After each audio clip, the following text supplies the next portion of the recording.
Lucas Mohuirani is organising the victims' families to sue Gauteng's Provincial Health Department over their loved ones' deaths.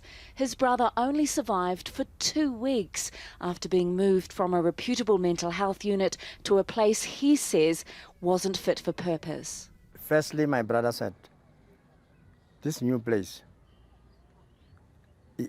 is really not for human beings to stay. No medication, that's what he told me.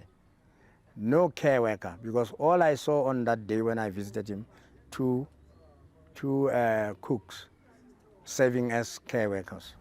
Christopher died of a stroke, but his brother says he was also dehydrated and starving. In fact, only one of the victims died from a mental health-related condition. The rest died of neglect in an apparent attempt to save money by the Provincial Health Department. The patients were sent to 27 different facilities, including somewhere called Precious Angels, which was just a residential house in the suburb. 20 of its patients died because its staff were simply incapable of looking after them. It's since been closed down. But not all of the unlicensed care providers have been closed, leading the Health Ombudsman worried the death toll will rise. I am really concerned that patients are still at risk and more patients are likely to die.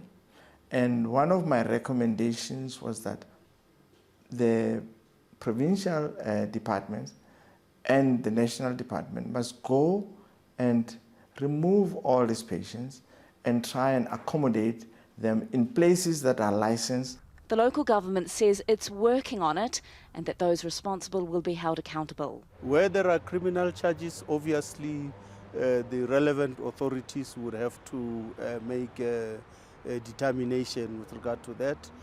But we are determined as the Gauteng provincial government to act and follow up on all the recommendations made by the Health Ombudsman. The victims' families say the government has shown a blatant disregard for the lives of some of the country's most vulnerable citizens.